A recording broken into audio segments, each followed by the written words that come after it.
চরকুমারিয়া উচ্চ বিদ্যালয়। আজকে আমরা চরকুমারিয়া উচ্চ বিদ্যালয়ের ইতিহাস এবং ঐতিহ্য সম্পর্কে কিছু ধারণা লাভ করার চেষ্টা করব এবং এই বিদ্যালয়ের বর্তমান চিত্র আপনাদের মাঝে তুলে ধরব।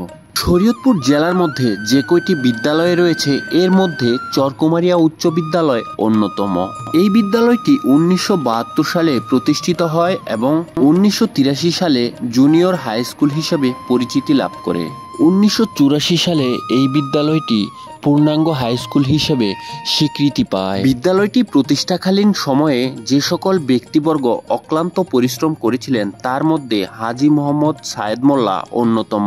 তৎকালীন সময়ে এই বিদ্যালয়টি প্রতিষ্ঠা করার জন্য 2.40 একর জমি হাজী সায়েদ মোল্লা প্রদান করেছিলেন। সেই জমির উপরই চরকুমারিয়া উচ্চ বিদ্যালয়টি সগর্বে দাঁড়িয়ে রয়েছে। এছাড়াও তৎকালীন সময়ে এলাকার গণ্যমান্য ব্যক্তিবর্গ এই বিদ্যালয়টি প্রতিষ্ঠা করার জন্য আর্থিক এবং কায়িক পরিশ্রম করেছিলেন। বিদ্যালয়টি প্রতিষ্ঠাকালীন সভাপতি ছিলেন হাজী মোহাম্মদ সায়েদ মোল্লা।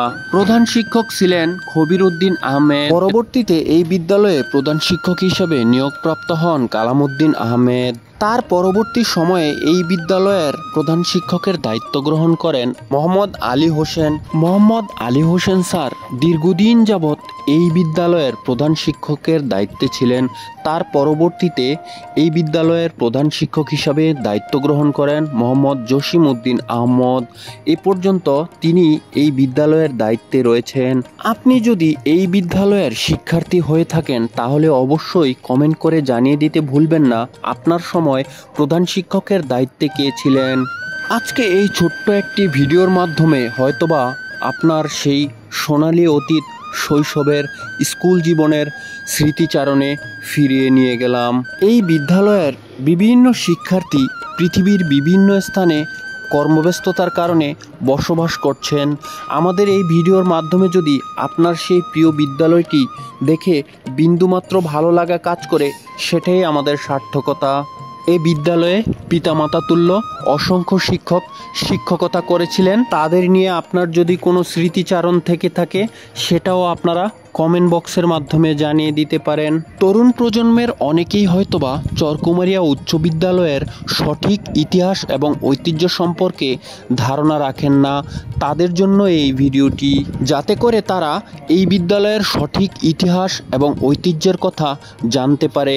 যখন এই বিদ্যালয়টি নির্মাণ করা হয়েছিল তখন হয়তোবা ছোটোখাটো একটি টিনের ঘর ছিল।